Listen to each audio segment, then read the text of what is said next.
OP Shukla, page number 99, प्रश्न पत्र 2006, dictation start.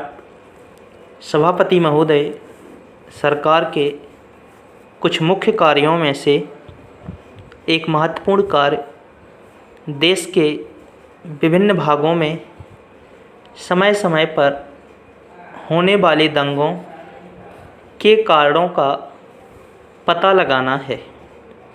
इस सदन के सभी दलों के माननीय सदस्यों ने एक दूसरे पर अनेक आरोप लगाए हैं।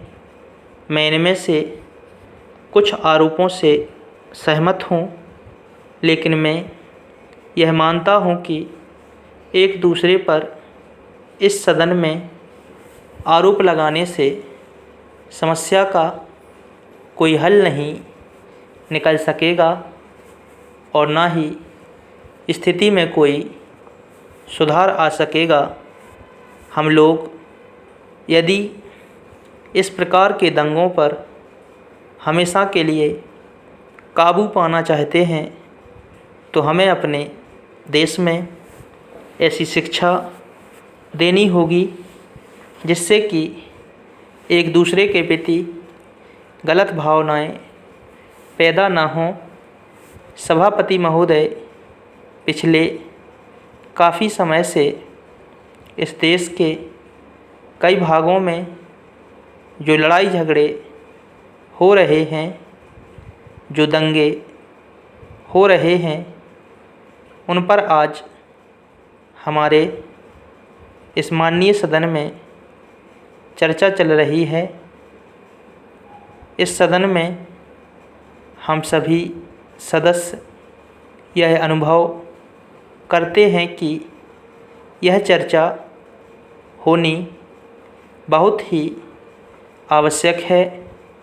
मैं आप सभी सदस्यों से यह आग्रह भी करना चाहता हूं कि चर्चा करने के अलावा हमें इस बात पर भी विचार करना चाहिए कि इस प्रकार के लड़ाई झगड़े व दंगों पर तुरंत नियंत्रण कैसे किया जा सकता है ताकि निर्दोष इसके शिकार न होने पाएँ और स्थिति भी ज़्यादा खराब ना हो सके। कुछ माननीय सदस्यों ने चर्चा के दौरान अनेक सुझाव भी दिए हैं। इस तरह के दंगे इस देश में पहले भी अनेक बार हुए हैं, लेकिन पिछले वर्ष गुजरात में जो दंगे और घटनाएं हुई हैं, उनसे हमारा सिर शर्म से झुक जाता है और विदेशों में भी हमारे देश की छवि खराब हुई है। इस देश में पहले जो दंगे होते थे वे 1 या 2 दिन तक चलते थे, लेकिन इस बार ये काफ़ी समय तक चलते रहे। हालांकि सरकार द्वारा उन पर यथाशीघ्र नियंत्रण करने की काफ़ी कोशिश की गई, फिर भी ये दंगे महीनों तक चलते रहे।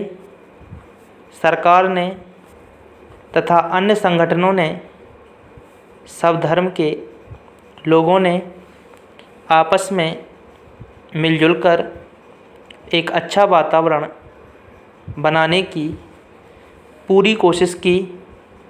इन दंगों के अधिक दिनों तक चलने के कारण परिणाम यह होता है कि कई सालों तक लोगों के मन पर इनका प्रभाव जम जाता है, जिससे कानून व्यवस्था की स्थिति भी खराब हो जाती है। स्टॉप।